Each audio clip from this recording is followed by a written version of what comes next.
दाहोद लोकसभा प्रत्याशी जशवंत सिंह भाभोर के लिए बेट क्षेत्र से शुरू हुआ प्रचार। कार्यकर्ताओं के साथ नाव में बैठकर कडाना के राठड़ा बेट में जनसंपर्क कार्यक्रम आयोजित किया गया। यह अपनी पार्टी के उम्मीदवार जशवंत सिंह भाभोरे के लिए बेट इलाके में गए थे। कडाना तालुका के राठड़ा, रैनिया और मोतीराठ जैसे बेट क्षेत्रों में नाव पर अभियान चलाया गया। हाथ में भारतीय जनता पार्टी का झंडा लेकर नाव में बैठे और कार्यकर्ताओं से मुलाकात की। कार्यकर्ताओं के साथ बेट क्षेत्र के लोगों से विकास के मुद्दे पर वोट देने को कहा। लंबे समय से नाव से यात्रा करने वाले बेट क्षेत्र के लोगों के लिए एक पुल स्वीकृत किया गया है। मतदाताओं को लोकसभा चुनाव के बाद टेंडर प्रक्रिया पूरी कर पुल का संचालन शुरू कराने का आश्वासन दिया गया था। वह मोदी परिवार के रथ के साथ अब की बार 400,000 पार के नारे के साथ मतदाताओं से मिले। जी સૌને મારા નમસ્કાર।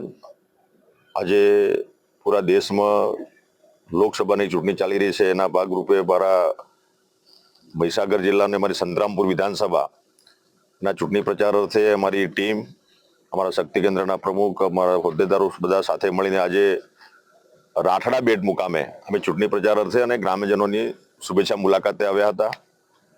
અને મને કહેતા બાબતનું દુઃખ પણ છે કે આજે આ મહીસાગર ડેમ કર્ણા જળાશય બન્યો આજે 50 વર્ષ થયા।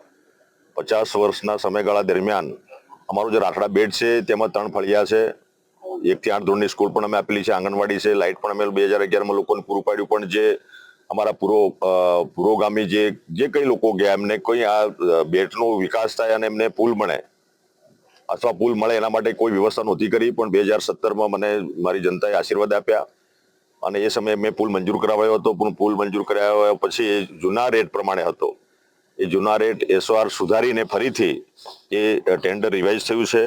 અને આજે મને કહેતા એ બાબતનો આનંદ છે કે આ બ્રિજને વર્ષ 2021-22ના SOR મુજબ 21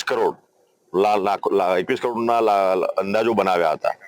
પણ એ ટેન્ડર પ્રક્રિયા પણ હાથ ધરી રાધે એસોસિએટ દ્વારા એને જે ઊંચા ભાવે ટેન્ડર ભર્યું 26 કરોડનું ટેન્ડર થયું। એટલે એ તમે એને પછી રદ કરીને રિવાઇઝ કરવામાં આવ્યો અને રિવાઇઝ કરીને એનો ફરીથી નિર્ણય લેવામાં આવ્યો। આ અંતિયાળ વિસ્તાર જૂના SOR મુજબના ભાવ સામાન લાવવા લઈ જવા માટે પડતી મુશ્કેલી તથા આ જે બેક વોટર છે એ 12 મહિનામાં માત્ર 2 મહિના જ ખાલી થાય છે, મે અને જૂન। અત્યારે પણ આપણી પાછળ જે પાણી દેખાય છે એટલે જે કંઈ કોન્ટ્રાક્ટર આવે એને બિચારાને કામ કરવાની અગવડતા પડે, સામાન લઈ જવો, લાવવો, મૂકવો બધી, એટલે એને અંતિયાળ વિસ્તારમાં જૂના SOR મુજબના ભાવ સામાન લઈ જવા લાવવા માટે એની પડતી મુશ્કેલીઓ, 10 મહિના મશીનરી પાડી રાખવી પડે, એનો પાવર નિષ્ક્રિય અવસ્થામાં રહેવાના કારણે આ ટેન્ડર ઊંચું આવેલું છે અને ભવિષ્યમાં ટેન્ડર ઊંચું આવે એવી પણ શક્યતા છે। એટલે અત્યારે આ ટેન્ડર FDમાં અમારા ફાઇનાન્સ વિભાગમાં પડ્યું છે। એટલે નેક્સ્ટ ટાઈમ આ ચૂંટણી પ્રક્રિયા પૂરી થાય એના પછી એને મંજૂરી કરીને અમે વર્ક ઓર્ડર આપવાના છે અને લગભગ એ 26 કરોડથી ઉપર પણ આ બ્રિજ આવનાર સમય બનવાનો છે। અને અંદરના જે અમારા 711 જેટલા અમારા મતદારો છે અને આમ તો લગભગ 1200 જેટલી વસ્તી છે, એ અંદરના ફળિયાને આનો લાભ આટલા આઝાદીના 50 વર્ષ પછી અમે અપાઈ શકશું। અને અમારા મોદી સાહેબનું સૂત્ર છે સૌનો સાથ, સૌનો વિકાસ, સૌનો પ્રયાસ ને સૌનો વિશ્વાસ, એ સૂત્રને સાર્થક કરીને અમે આગળ વધીશું। બાકી અમારો આદિવાસી સમાજ જે અહીંયા જે બેટની અંદર છે એ ભગવાનની મહેરબાની રહી છે કે આટલા 50 વર્ષમાં લોકો નાવડામાં અવર જવર કરે છે, બાળકો પણ ભણવા માટે બહાર આવે છે, એ વર્ષોની પ્રક્રિયા છે। પણ કોઈ એવી મોટી મહીસાગર માતાના આશીર્વાદથી કોઈ એવી જાનહાનિ પણ થઈ નથી, એનો આનંદ છે અમને।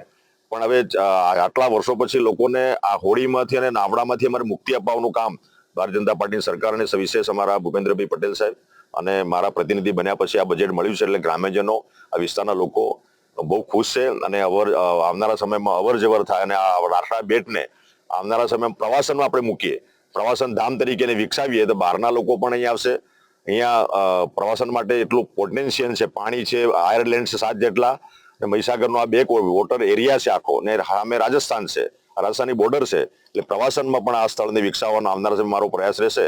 સાથે સાથે આ પુલ બન્યા પછી આગળની કાર્યવાહી અમે કરીશું। ધન્યવાદ।